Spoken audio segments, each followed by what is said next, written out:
নমস্কার, আপনারা দেখছেন চ্যানেল 24।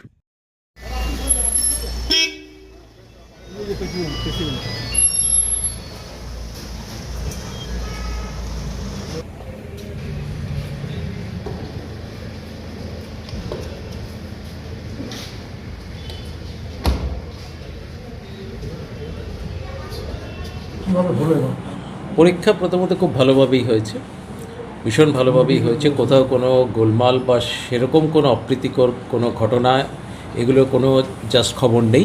পরীক্ষা খুব ভালোভাবেই হয়েছে। একটা দুটো বিক্ষিপ্ত ঘটনা ছাড়া, সেই বিক্ষিপ্ত দু একটি ঘটনা ওই মালদাতে হয়েছে, একটা মুর্শিদাবাদে হয়েছে, মালদাতে বোধহয় দুটো হয়েছে। আর কিছু কিছু ঘটনা ঘটেছিল, মানে যেগুলো স্টুডেন্টরা, মানে ছাত্রছাত্রীরা অসুস্থ হয়ে গেছে বা অ্যাক্সিডেন্টের জন্য হাসপাতালে ভর্তি হতে হয়েছিল, সেসব জায়গাতেও আমরা হাসপাতালে থেকেও তাদের কিন্তু পরীক্ষার বন্দোবস্ত করেছি। কারণ উচ্চ মাধ্যমিক শিক্ষা সংসদ ভীষণভাবেই কিন্তু স্টুডেন্ট ফ্রেন্ডলি, মানে ছাত্র স্বার্থের কথা, কিন্তু ছাত্রছাত্রীদের স্বার্থের কথা বিবেচনা করে যারা পরীক্ষা দেওয়ার মতো অবস্থায় রয়েছে তাদেরকে হাসপাতাল থেকেও পরীক্ষা দেওয়ার কিন্তু বন্দোবস্ত করেছে। সব জায়গাতেই আমরা হসপিটাল থেকে আমরা কিন্তু সেই মানবিক কারণে সমস্ত আমরা কিন্তু সেটা আমরা হসপিটাল থেকে পরীক্ষা দেওয়ার ব্যবস্থা করেছিলাম। পরীক্ষার্থীরা মোবাইল নিয়ে ধরা পড়েছে কখন সেটা বলছি। এছাড়াও কিছু কিছু ক্ষেত্রে দু একটি ঘটনা ঘটেছে যেখানে অ্যাক্সিডেন্ট হয়েছে, যেখানে ক্লাস 11-এর বাচ্চারা বা 12-এর বাচ্চারা তারা ইনজিওর্ড হয়েও তারা হয়তো হসপিটালে ভর্তি হলে আমরা পরীক্ষার বন্দোবস্ত করেছি।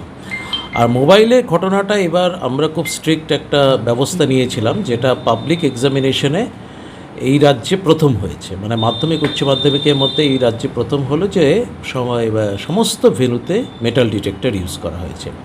কাউন্সিল এর আগে শুধু সেন্সিটিভ ভেন্যুতে শুধুমাত্র মেটাল ডিটেক্টর ইউজ করতো। এবার আমরা 2089 ভেন্যুস ছিল, প্রত্যেকটাতেই আমরা কিন্তু মেটাল ডিটেক্টর ইউজ করেছি। এবং মেটাল ডিটেক্টর ইউজ করাতে কিন্তু যথেষ্ট সাফল্য পাওয়া গেছে। এই যে ছাত্রছাত্রীদের মধ্যে একটা প্রবণতা এসেছিল যে পরীক্ষার সময় তারা মোবাইল নিয়ে এক্সাম হলে ঢুকবে, মোবাইল অথবা ইলেকট্রনিক কমিউনিকেশন গ্যাজেটস, মানে সেটা ব্লুটুথ হেডফোন হতে পারে বা কিছু হতে পারে, তো সেই জিনিসটা কিন্তু আমরা অনেকাংশেই কিন্তু আটকাতে সফল হয়েছি।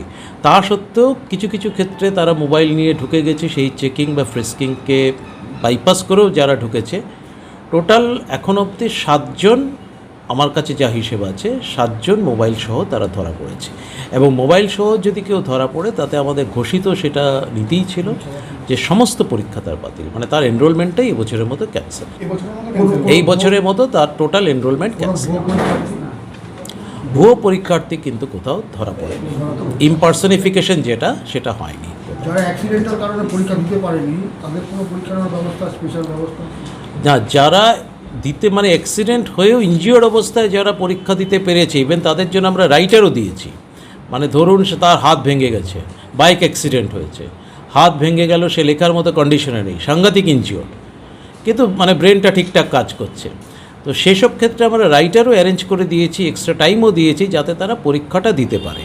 কিন্তু একদম পরীক্ষা দেওয়ার মতো যদি কন্ডিশন না হয় তাহলে সেক্ষেত্রে স্পেশাল পরীক্ষা ডেফিনেটলি আর আলাদা করে সম্ভব না। সেক্ষেত্রে তারা সামনের বছর আবার পরীক্ষা দেবে, just as a continuing candidate হিসেবে। ছাত্রীর সংখ্যা কত ছিল? অনেক বেশি ছিল, মানে ছাত্রীর সংখ্যা প্রায় 47,000 থেকে 50,000 মতো বেশি ছিল ওভারঅল। মানে না, মানে ছাত্রদের থেকে ছাত্রীর সংখ্যা প্রায় 47,000 বেশি ছিল। মানে টোটাল ধরুন 5,09,000 হচ্ছে আমার টোটাল পরীক্ষার্থী, তার মধ্যে ছাত্রীর সংখ্যা ছাত্রর থেকে 47,000 বেশি ছিল। এটা এই ট্রেন্ডটা অনেক দিন ধরেই আছে, লাস্ট বেশ গত কয়েক বছর ধরে খুবই প্রমিনেন্ট। এখানে যে সরকারের যেসব মানে সমস্ত মানে মেয়েদের জন্য বা মহিলাদের জন্যে যে পার্টিকুলার প্রকল্পগুলো নেওয়া হয়েছে, কন্যাশ্রী বা অন্যান্য জাতীয় যেসব সমস্ত প্রকল্প আছে, তারই এটা অনেকাংশে সুফল। ছাত্রের সংখ্যা কম হচ্ছে, ছাত্রের সংখ্যা কম কোথাও হচ্ছে না, ছাত্রীরা এগিয়ে আসছে, ছাত্রীরা পড়াশোনা করছে। আগে ছাত্রীরা যে ড্রপ করতো, যে পড়াশোনাটা করতো না, অনেকেই মাধ্যমিকের পর তারা বসে যেত, সেই জিনিসটা করছে না। স্যার, এই যে যারা মোবাইল নিয়ে ধরা পড়লো তারা কি আর কোনোদিনই পরীক্ষা দিতে পারবে? এই বছরটা তাদের সমস্ত পরীক্ষা বাতিল, সামনের বছরই আবার দিতে পারে। এই বছর সমস্ত পরীক্ষা বাতিল, তার সমস্ত পরীক্ষা, তার যদি প্রথম দিনও যদি ধরা পড়ে তাহলেও তার বাকি সমস্ত পরীক্ষা বাতিল, সে আর পরীক্ষা বসতেই পারবে না। যদি লাস্ট দিনেও এসে মানে ধরা পড়ে তাহলেও তার আগে যে পরীক্ষাগুলো দিয়েছিল সবই বাতিল হয়ে যাবে। আপনি বলেন 7 জন ধরা পড়বে। 7 গতবার সেই সংখ্যাটা ছিল 42। কারণ এবারে অনেক কমেছে। আমার ধারণাই ছিল যে এটা ডাবল ডিজিটে যাবে না, কারণ যেহেতু মেটাল ডিটেক্টর ইউজ করা হচ্ছে, সেই মোবাইল ইউজ করার প্রবণতাটা অনেক আগে থেকেই কমে গেছে। এবার কবে নাগাদ বেরোবে রেজাল্ট মে মাসের মধ্যে বেরোবে। এবার এই কঠোরতা মে মাসের মধ্যে অবশ্যই এবার বেরোবে। যে নিরাপত্তাটা আপনাদের তরফ থেকে বেশি বাড়ানো হয়েছে, কি কারণে মূলত বাড়ানো হয়েছে? পরীক্ষাটা যাতে পরীক্ষার মতো হয়, আমার হচ্ছে এটাই সবসময় আমি সবাইকেই বলেছি। সেটা শুধু মোবাইলের ব্যাপারে নয়, ওভারঅল পরীক্ষার যে ডিসিপ্লিন বা স্যাংটিটি অফ দি এক্সামিনেশন, টোকাটুকি, এই জাতীয় জিনিসগুলো যতটা সম্ভব পেরেছি আমরা আটকানোর চেষ্টা করেছি, কারণ যাতে পরীক্ষাটা পরীক্ষার মতো হয়, যাতে স্যাংটিটি অফ দি এক্সামিনেশন যাতে বজায় থাকে। আজকে শেষ পরীক্ষা, ছাত্রছাত্রীদের এই পরীক্ষা নিয়ে কী প্রতিক্রিয়া পেলেন?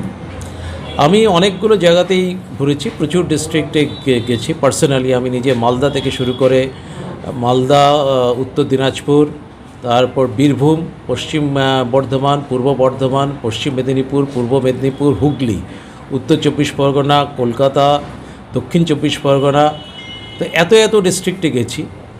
তো এছাড়া আমাদের পক্ষ থেকে সেক্রেটারি ম্যাডামও অনেকগুলো ডিস্ট্রিক্টে গেছেন, উনি অ্যাডিশনালি হাওড়াতেও গেছেন।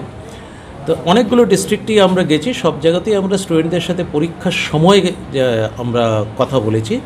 প্রত্যেকেই কিন্তু খুশি, কারোরই মানে প্রত্যেকের প্রতিক্রিয়া অত্যন্ত কিন্তু পজিটিভ বলবো, যে তারা সবাই কিন্তু কোয়েশ্চেন পেয়ে খুশি হয়েছে। আমাদের কাউন্সিলের যে টোটাল যে অ্যারেঞ্জমেন্ট ছিল অথবা ব্যবস্থাপনা, তাতে কিন্তু সবাই খুশি। প্রশ্নপত্র নিয়ে কোনো অভিযোগ উঠেছে? প্রশ্নপত্র নিয়ে কিন্তু কোনো অভিযোগ নেই, প্রশ্নপত্র সব ঠিক আছে। সব জায়গায় আমি নিজে পার্সোনালি গিয়ে জিজ্ঞেস করেছি যে প্রশ্ন কেমন হয়েছে, তো সবাই কিন্তু তারা বলেছে প্রশ্ন ঠিকই আছে। তা সত্ত্বেও আমরা যদি কোথাও কোনো ইস্যুস থাকে, সেগুলো আমরা সবসময় টেক আপ করি। আমাদের এই ভিডিওটা ভালো লাগলে লাইক করবেন এবং এরকম আরও ভিডিও দেখার জন্য চ্যানেলটিকে সাবস্ক্রাইব করবেন।